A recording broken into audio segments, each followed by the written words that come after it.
Olá, esse é mais um episódio do Radiocast Você RH.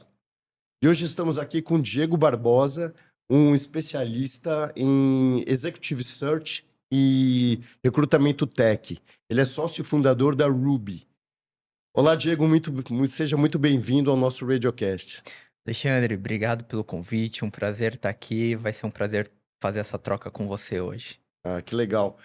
E acho que vai ser muito interessante também para os nossos espectadores, porque é um assunto que tem uma especificidade legal, e para os profissionais de RH e para as pessoas de RH entenderem mais esse assunto que é o recrutamento tech, né? Mas eu queria primeiro que você contasse um pouco da empresa, realmente um pouquinho da história dela, o que ela faz. Perfeito. A Ruby, Alexandre, nós somos uma boutique de recrutamento especializado para a área de tecnologia e posições de liderança executiva. Ela, ela é uma empresa que foi fundada por mim, junto com meu sócio Paulo Excel. A gente tem uma trajetória ali de mais de 25 anos de experiência acumulada, nós dois.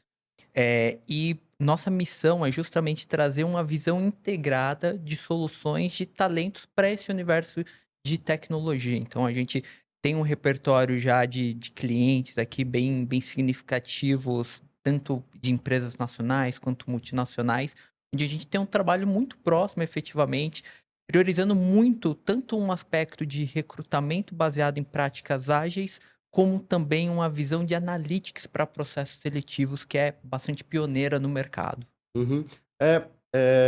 Eu vi lá que vocês são especialistas em Executive Search, mas a gente até já conversou sobre isso, Uhum, né? uhum. E o recrutamento tech. Isso significa que além da área de tecnologia, vocês atuam em outras áreas de essa busca por executivos? Sim, principalmente lideranças de áreas corporativas, porque o nosso método, a nossa metodologia de trabalho que se mostrou de bastante sucesso dentro da área de recrutamento de tecnologia, também passou a ser requisitada principalmente para aquelas posições de liderança executiva que tem um grau de complexidade mais alto. Então, o nosso framework de trabalho endereça muito bem esse perfil de posição. Então, a gente começou a ser convidado, principalmente para áreas corporativas, né, de liderança. Então, cadeiras nas áreas de engenharia, supply, finanças. Então, a gente acaba atendendo a clientes também quando se fala de posições de média e alta gerência dentro dessas áreas. Legal. Diego, queria entender também de ti, quais são as vantagens de uma startup nesse trabalho de recrutamento tech? Alguma, assim, agilidade? O que você diria? Para startups, a principal vantagem, considerando o nosso histórico, trabalhando com esse perfil de empresas, é, é o timing do processo. Porque normalmente a startup ela tem a liberdade para poder desenhar processos que efetivamente os decisores eles não têm um processo tão demorado. Então, muitas vezes a gente percebe que startups adotam a mesma quantidade de etapas que um processo seletivo em uma grande multinacional, porém o timing de execução dessas etapas ele é mais curto. E isso no recrutamento de tecnologia é uma vantagem tremenda. Porque imagina, dificilmente você vai ter um bom candidato que não está participando em algum outro processo. Então, no comparativo entre, às vezes, 2, 3 posições que aquele profissional está avaliando, aquele que finaliza primeiro o processo seletivo tem uma vantagem significativa sobre os demais. Ah, legal. Fala-se há bastante tempo que há uma escassez de mão de obra especializada, em TI. Eu queria saber de você como que isso veio evoluindo, qual que é o cenário atual, assim, desse mercado, de trabalho para tecnologia? Perfeito, Alexandre. A escassez, de fato, é tema de diversas pesquisas há mais de 10 anos aqui no Brasil, quando se fala sobre profissionais de tecnologia e algo que ainda permeia o mercado atual, mesmo depois de toda essa fase de layoffs que a gente viu nos últimos anos das big techs. O que houve de fato foi uma equalização no mercado, porque, como a gente, brincou aqui antes, eu trabalho há 15 anos dentro desse mercado de recrutamento. Eu já vi alguns ciclos de mercado onde, de fato, você vê uma demanda muito mais elástica do que a oferta, em dados momentos isso se ajusta. Mas quando a gente olha para o momento atual, eh, embora a gente esteja vivenciando uma fase de mais equitativa em termos de oferta e demanda, ainda existe muita, eu falo que pressão, principalmente por quê? Porque hoje quem disputa o talento de tecnologia não é mais a empresa somente que tem o core em tecnologia, ou mercados que são historicamente demandantes por esse tipo de perfil. Hoje você tem indústrias disputando o mesmo talento de tecnologia que um banco. É o mesmo talento. E aí você tem, eu falo que um temperinho ali a mais, que aumenta um pouco da complexidade, é porque, nos últimos anos a gente passou a ter também um interesse muito grande de empresas internacionais no talento de tecnologia brasileiro. Então isso é ao mesmo passo que aumenta um pouco o cenário de complexidade, tem um reflexo muito positivo para a economia brasileira também, para a empregabilidade e divulgação, né, e aumento dessa oferta desse tipo de profissional no médio e longo prazo. Você diria que há uma fuga de talentos de tecnologia para o exterior? É, eu falo que, a fuga de talentos, ela no passado, ela já foi física, efetivamente. Hoje, eu diria que essa fuga, ela não necessariamente ela ocorre de forma física, porque você tem, a questão, principalmente a partir da pandemia, você passou a ter de uma forma mais abrangente, e eu sempre gosto de desmistificar. Quando me perguntam, fala: "Diego, esse é um movimento novo?" Não, tem brasileiros que trabalham de forma remota para empresas internacionais há muitos anos, desde quando eu entrei nesse mercado há mais de 15 anos atrás.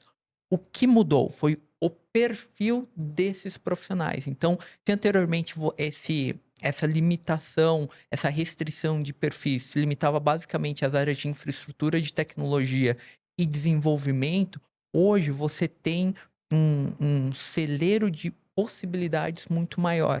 Então, olhando desde tecnologias específicas, que existe uma carência global, até mesmo para áreas de dados, que também teve uma ascensão muito forte ao longo dos últimos 5 anos. Então, hoje, essa fuga, ela não é mais física, então a gente não perde mais pessoas mudando para outros países para darem sequência, mas, os países vêm buscar o talento, principalmente Europa, Estados Unidos, vêm buscar esse talento e contrata ele remotamente para trabalhar daqui. Mas isso acaba tendo, Alexandre, um efeito, uma consequência que é bem interessante, que a gente tem observado quando a gente alonga um pouco essa linha do tempo.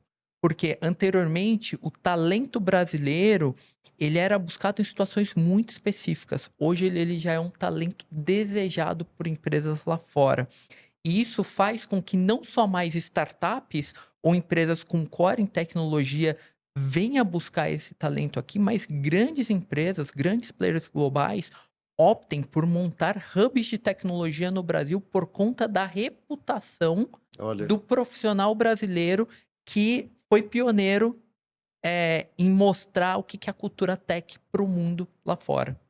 então o Brasil acaba tendo uma imagem de celeiro de talentos de tecnologia, né? Acaba sendo uma coisa importante para o país, né? Sem dúvida, não foi somente uma, 2, 3 vezes que a gente atendeu alguns clientes que tinham a intenção, a partir de boas experiências, de montar hubs de profissionais de tecnologia aqui no Brasil.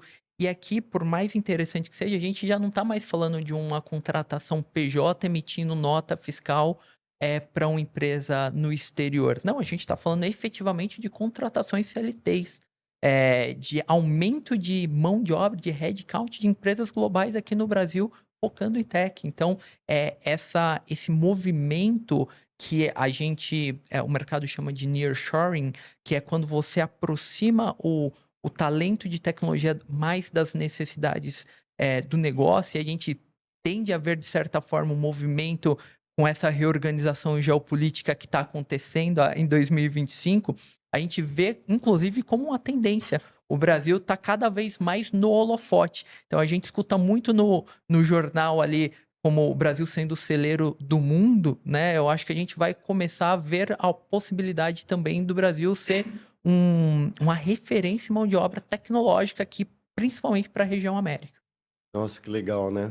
Porque você pensar no Brasil como uma referência de high-tech, assim, Sim, sim, muda muito a imagem do país como fornecedor de matéria-prima básica para é isso. importador de soluções mais sofisticadas, né? E tem um movimento interessante, Alexandre, que é um pouco da percepção da, da cultura de trabalho do profissional de tecnologia brasileiro.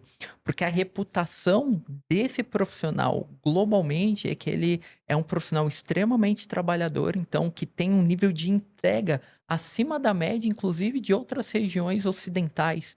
Então, eu falo, não é só o know-how, é a percepção do trabalho. Saber que quando você precisa de um profissional que vai ter um comprometimento com os entregáveis, principalmente empresas que estão numa fase mais crítica de crescimento, o perfil do profissional brasileiro era muito bem visto nesse sentido. Além, não falando de tecniquez, mas além da versatilidade de conhecimento técnico brasileiro, ele se dispõe a aprender aquilo que é necessário para a função.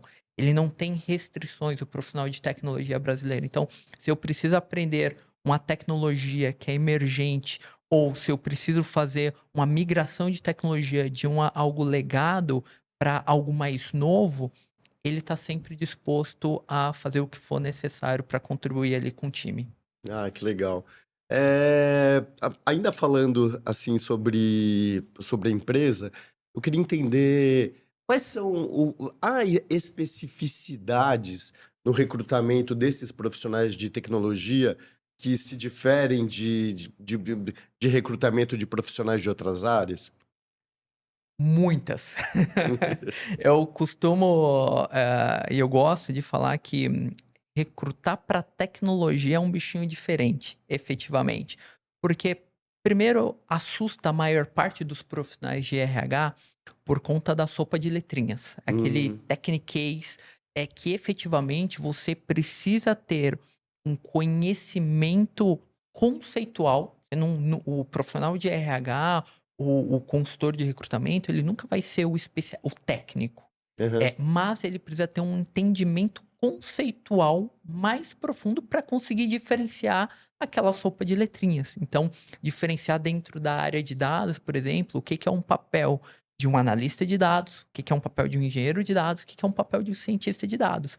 Você vai ver a sopa de letrinha, tem muitas que são semelhantes, mas o campo de aplicação e o foco é diferente. Então, a utilização de uma linguagem de programação, por exemplo, que hoje é de amplo domínio como Python, né, que o pessoal brinca que é o novo Excel e que é a linguagem de programação mais utilizada no mundo atualmente, não é por conta do desenvolvimento, mas por conta da área de dados. Então, quando não é só saber do que se trata, é entender como que se aplica aquela tecnologia. Mas tem uma outra característica que a gente aqui na Ruby também foi pioneiro nessa visão, que é o mercado de tecnologia, ele no dia a dia dele, ele já se organiza por comunidades.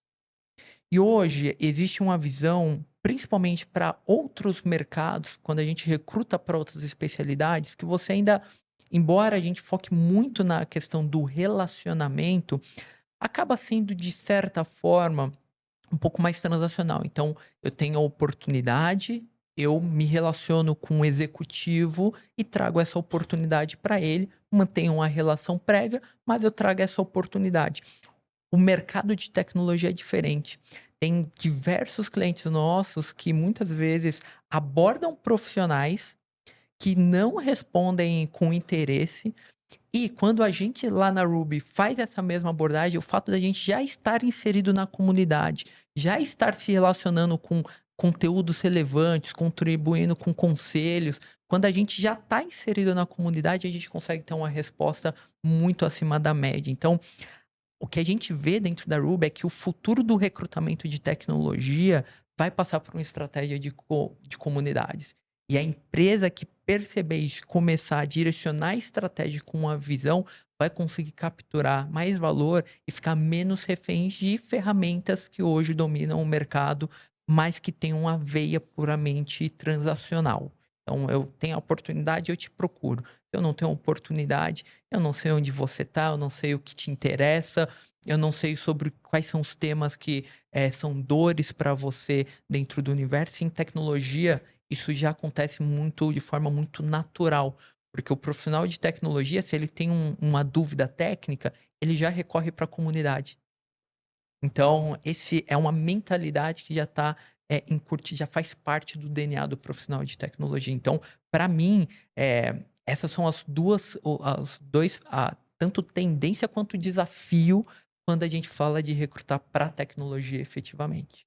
Imagino que é uma realidade dos profissionais de recrutamento de tecnologia seja dar umas ter que dar uma certa aula, assim, para os profissionais de RH, né, sobre sobre o que que ele realmente precisa, porque muitos profissionais de RH não são especialistas em tecnologia, né.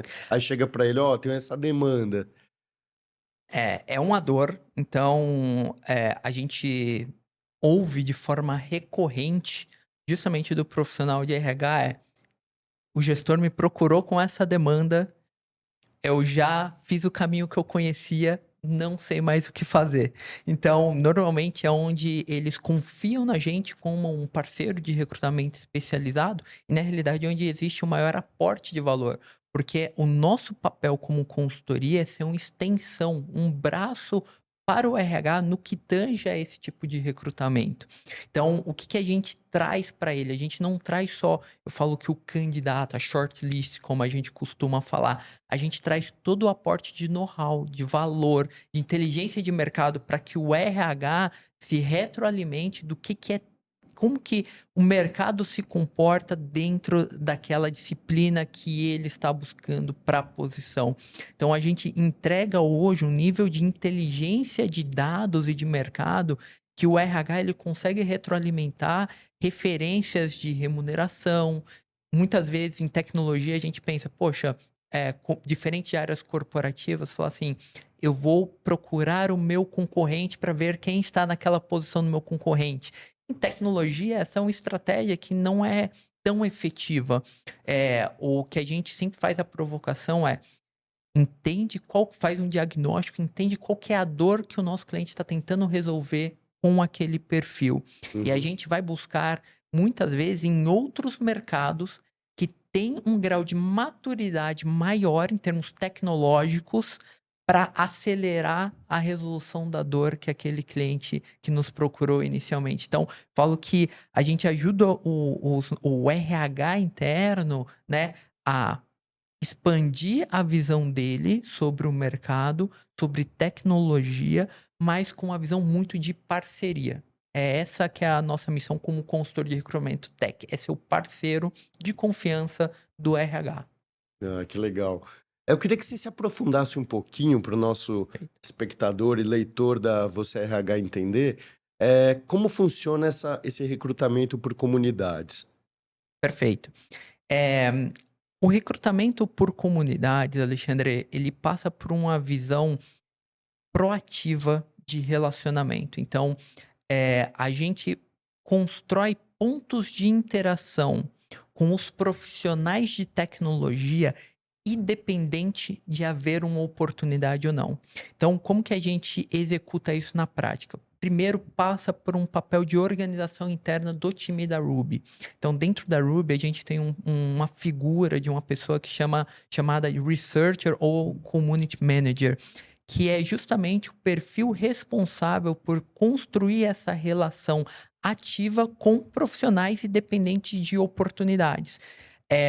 Um outro elemento que a gente trabalha muito forte é justamente a parte de criação e compartilhamento de conteúdos. Então, a gente cria, faz pesquisas, compartilha referências de guias salariais específicos do universo de tecnologia.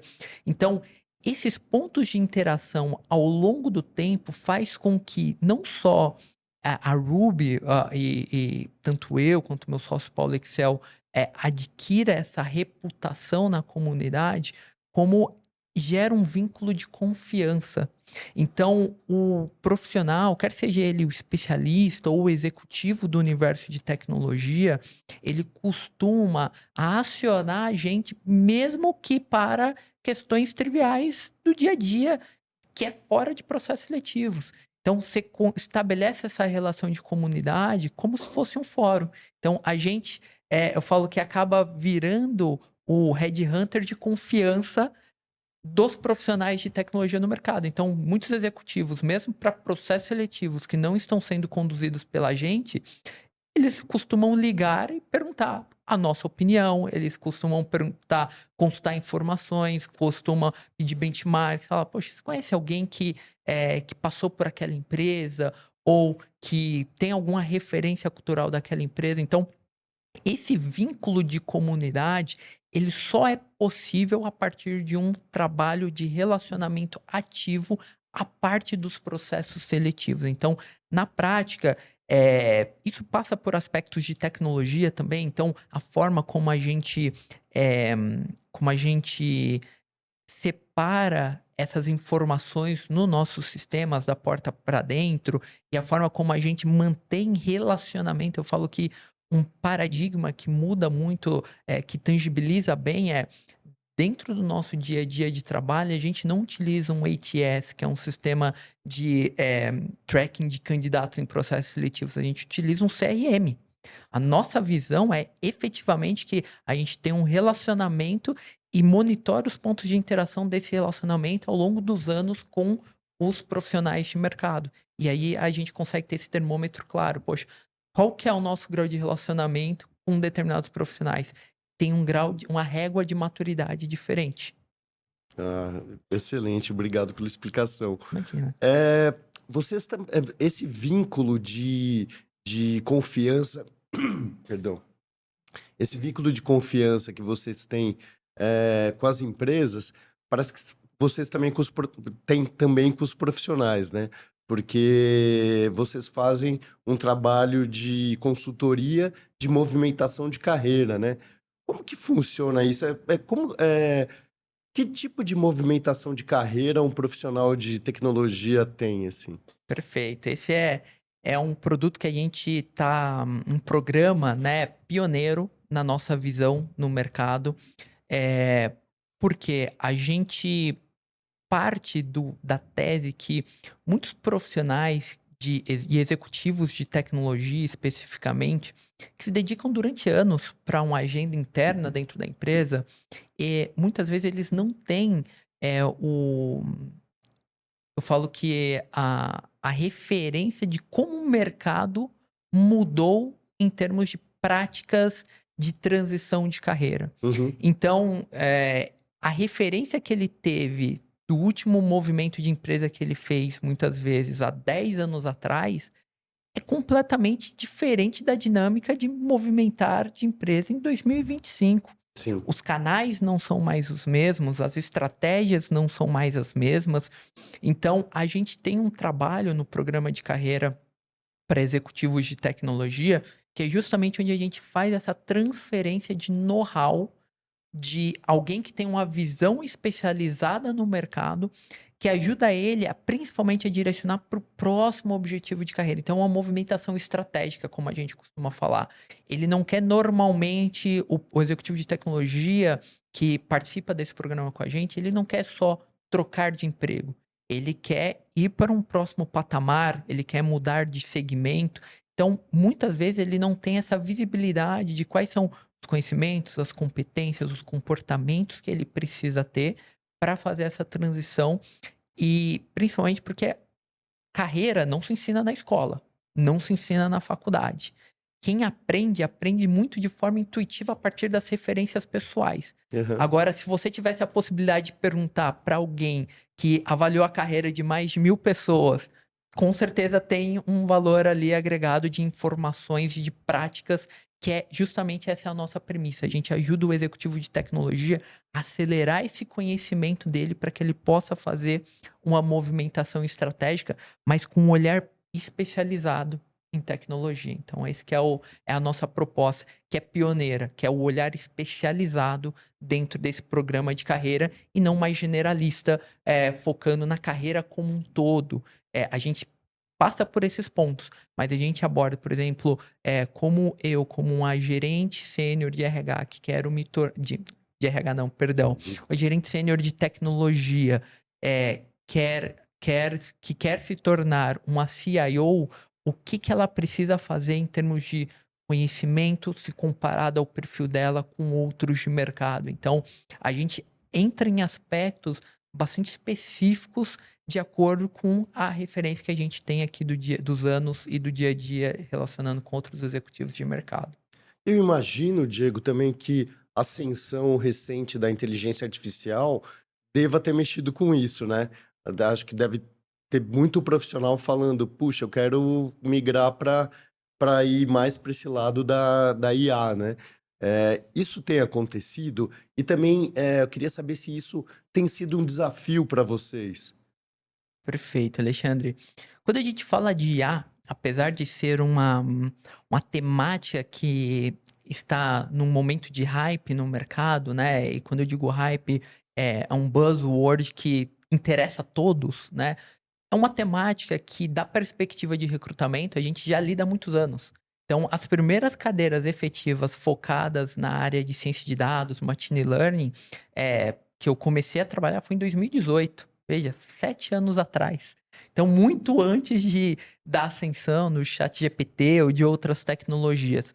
Mas, embora hoje seja uma temática, a gente ainda fala de inteligência artificial num nível usuário, não no nível efetivamente de produtos, que estejam, bastante maduros ou empresas que estejam bastante maduras culturalmente para uma adoção, porque é uma curva de utilização bastante natural. Então, sim, eu falo que inteligência artificial é uma temática relevante para todo executivo de tecnologia hoje. Ele vai ser questionado sobre que tipos de entregas que ele fez, principalmente quando a gente fala de IA generativa, tem muito interesse dentro dessas temáticas hoje no dia a dia das entrevistas, para essas cadeiras executivas. Mas, o que a gente percebe na prática é que são projetos normalmente direcionados a áreas específicas.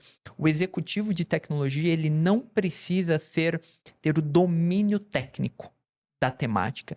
Ele vai ser requisitado para entender como, a tecnologia, assim, e hoje é a IA, mas isso se aplica a qualquer outra tecnologia emergente, pode acelerar ou contribuir para os resultados da empresa. Então, a requisição principal não é o domínio técnico do executivo sobre o temático, mas efetivamente como que ele utilizou aquela temática para contribuir para os resultados da empresa que ele está. Então, acho que a veia hoje é, é muito mais voltada à aplicação efetiva e o resultado que o executivo obteve com essas e outras iniciativas. E aqui fica um recado para os leitores da Você RH, que vocês podem dar um Google e procurar, que nós já soltamos uma seção profissões na revista, explicando a profissão de gerente de prompt, que é exatamente Perfeito. aí uma pessoa que atua aí com inteligência artificial. E há líderes que não são da área de tecnologia e procuram vocês para entender mais de inteligência artificial? Sim, principalmente áreas que têm um potencial de automação muito alto. Então, tem algumas áreas que são mais óbvias, como principalmente a área financeira, tem um potencial de automação muito alto. Então, é mais comum, faz parte mais do dia a dia do executivo da área financeira, discutir um pouco da veia de tecnologia, principalmente porque no segmento da indústria, ainda a área de tecnologia normalmente fica abaixo do CFO. Então, acaba tendo um pouco dessa proximidade. Mas tem, principalmente, quando a gente expande um pouquinho a área de engenharia como um todo, então tem uma utilização de potencial área industrial, tem uma utilização de potencial área de compras, tem uma utilização potencial bem interessante. Então, não é incomum, volta e meia, nos processos que a gente conduz, ser questionado ali sobre, poxa, o que que você tem visto de inovação, de tecnologia? E aí a gente sempre recai no tema de inteligência artificial, como tem sido aplicado, enfim. Então, a gente é questionado, consultado sim, principalmente para entender. Eu falo que as dúvidas mais comuns é sobre, normalmente, para o executivo que é 40 mais, perguntar se ele já está muito velho para determinadas posições. E a segunda é, normalmente, como que está sendo inteligência artificial dentro do mercado dele, Olha. se existe algum requisito nesse sentido. E esse profissional 40 a mais está muito velho para essas posições? Longe disso, Alexandre, eu costumo falar que para cadeiras executivas, de liderança, dificilmente a gente ouve algum questionamento relacionado à questão da idade. O que que é mais importante? Eu costumo falar, eu não gosto muito do termo energia, mas é a vivacidade do executivo. Aham. Então, eu falo que tem executivos que estão no auge da capacidade de entrega de energia. Você percebe conversando isso com um profissional que muitas vezes ele é atleta, ele tem um aporte, uma comunicação muito assertiva. Então, você consegue perceber isso no bate-papo. Eu, de 40, 50, 60 anos, assim como quando a gente conversa muitas vezes com profissionais que estão no início da carreira, eu brinco que eles já estão cansados logo no início. Então, eu falo que a idade não é um problema para o executivo. É a vivacidade, a entrega, a motivação que ele comunica, que é o que mais conta no processo seletivo. Uhum. E acho que também essa vontade de aprender sempre, É né? Que isso. a gente chama de lifelong learning nesse ambiente dos Exatamente. recursos humanos, né? Exatamente. Bacana isso. Falando disso, né, de aprender sempre, vocês têm uma academia de líderes, né? Como funciona isso? Legal. Academia de líderes é justamente para profissionais que estão buscando a primeira posição de liderança ou que já assumiram a primeira posição de liderança e sente que ainda existe uma necessidade de aporte de conhecimento muito grande no que tange a melhores práticas de gestão de pessoas, efetivamente.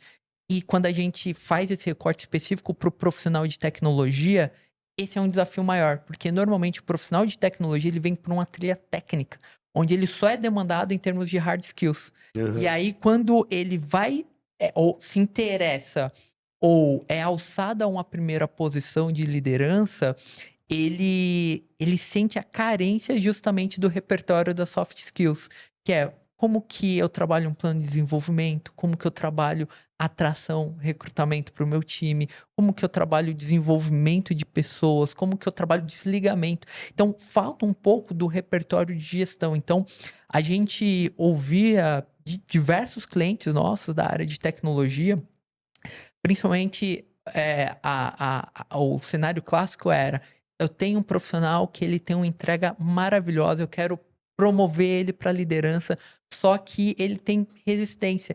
E esse aporte de conhecimento, muitas vezes o RH interno, o HR Business Partner, ele não tem tempo de dar. Eu falo que esse banho de loja para o profissional, e aí o que normalmente acontece? Aquele profissional, ele vai para a luta com as armas que ele tem.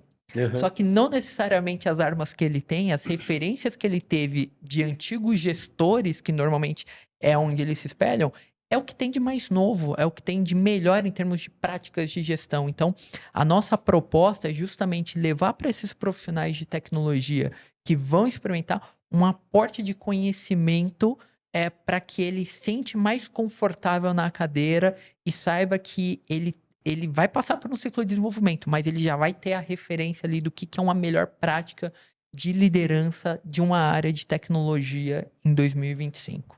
Eu sei pela minha familiaridade com os temas de recursos humanos, né, por ser editor-chefe da Você RH, que os profissionais mais técnicos, quando chegam a uma posição de gestão, eles muitos tendem a se agarrar ainda àquele conhecimento técnico dele Perfeito. e com dificuldade de passar para as habilidades, o que ele precisa fazer como gestor, né? Como líder, né?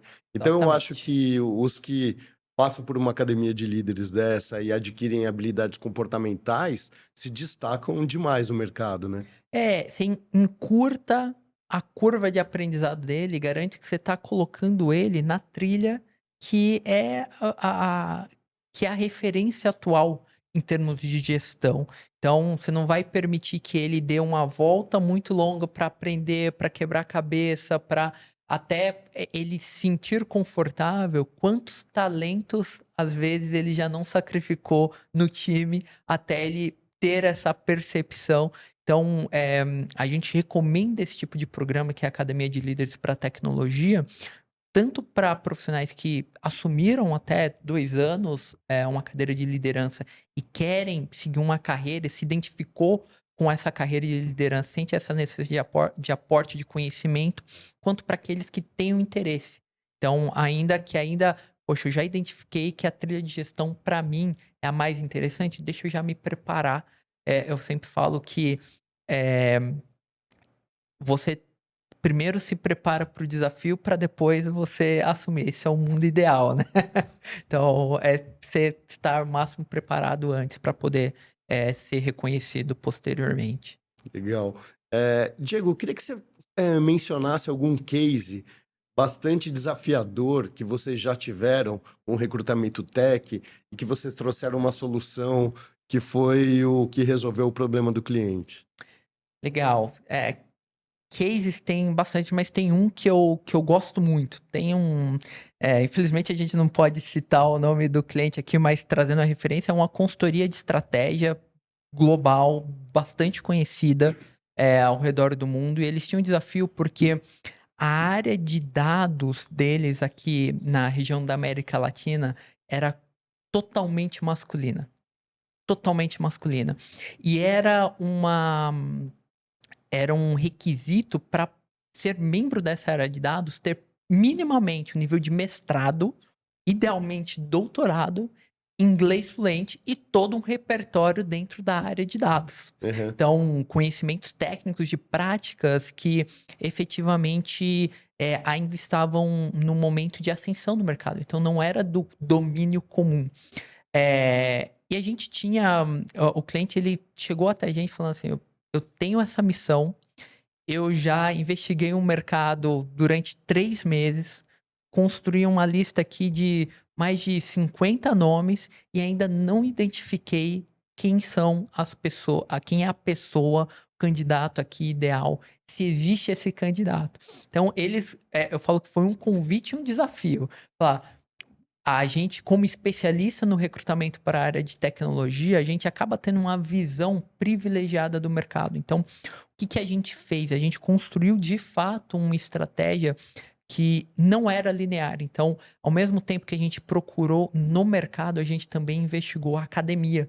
Porque muito dos talentos de dados que existem hoje no Brasil, eles vêm da academia. E normalmente, e abrindo um spoiler, é um dos perfis que as empresas globais mais se interessam aqui no Brasil.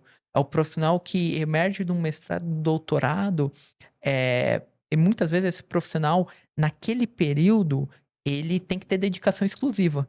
Então Uhum. a gente construiu uma estratégia onde a gente identificou tanto corporativamente potenciais perfis, como também efetivamente potenciais profissionais que ainda estavam dentro da academia e ainda não migraram para o mercado corporativo a nível nacional. Então a gente construiu o que a gente chama de mapeamento de mercado, então uma lista de potenciais perfis, eh, mulheres especificamente, então era uma cadeira aqui afirmativa, E é onde a gente identificou ali mais de 100 profissionais que estavam em diferentes graus de maturidade. Então, o que a gente ajudou a empresa a entender?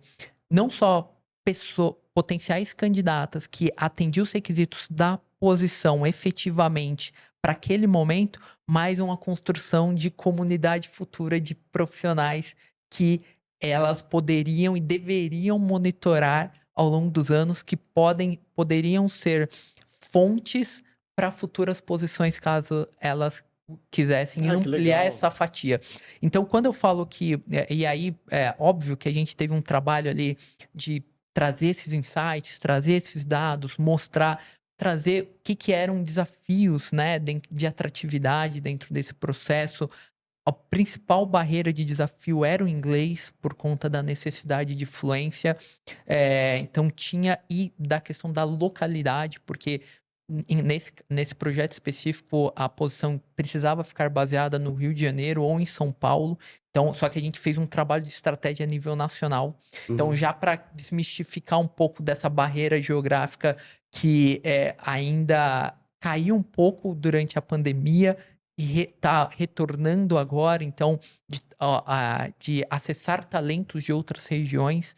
Então, a gente fez todo um trabalho que culminou não só na contratação da profissional que eles gostariam para aquela posição. Então, a gente conseguiu concluir o projeto com sucesso, efetivamente, mas a gente já plantou a semente, né, da nossa visão, que é a questão do recrutamento por comunidades. Então, primeiro você interage, você constrói uma relação inicial com aquele público potencial que você tem interesse de alimentar o teu pipeline de talentos no futuro, antes de você ter a oportunidade. Então, com isso, o cliente, a gente teve esse feedback desse repertório, que posteriormente, inclusive, eles acabaram contratando outros profissionais futuramente também, que fizeram parte desse nosso trabalho de mapeamento, inteligência aqui do processo seletivo, efetivamente.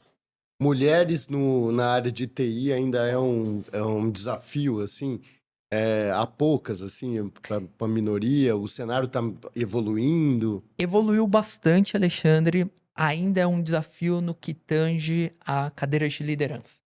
Então, a gente, aqui na Ruby, a gente ainda é bastante acessado por empresas que querem aumentar eh, eh, perfis afirmativos de mulheres em tecnologia. Então, a gente construiu alguns cases super relevantes nesse sentido no mercado, para empresas que são listadas na bolsa, que têm objetivos estratégicos atrelados a isso.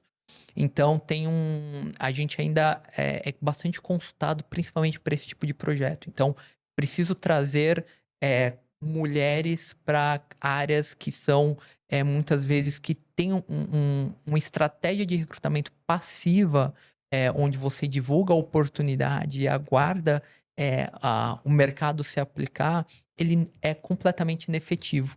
Então, o nosso framework de trabalho, como ele é uma estratégia totalmente ativa, e baseadas em entregas rápidas, essa percepção de valor de que sim existem, como atraí-las, todo esse aporte de valor, de novo, pela nossa premissa de visão de comunidade, a gente já tem uma inserção em diversos nichos de comunidades de mulheres executivas de tecnologia. Então a gente consegue comunicar isso de uma forma muito mais rápida e trazer essa visão de proposta de valor de clientes nossos que têm interesse em se inserir nessas comunidades. Ah, excelente. Muito obrigado, Diego. Foi uma entrevista muito esclarecedora e eu acho que os RHs vão começar a buscar mais essas informações específicas da área de tecnologia. Te agradeço demais pela presença. Prazer foi meu, Alexandre. Conta comigo. Espero que as informações aqui compartilhadas possam ajudar outras pessoas. Não, e já me deu várias ideias de pauta aqui também. Obrigado. Boa, imagina. E eu agradeço a você também por ter acompanhado mais essa entrevista do nosso Radiocast, Você RH. E te convido para acessar nossos outros episódios que estão nos nossos canais do YouTube e do Spotify. Muito obrigado.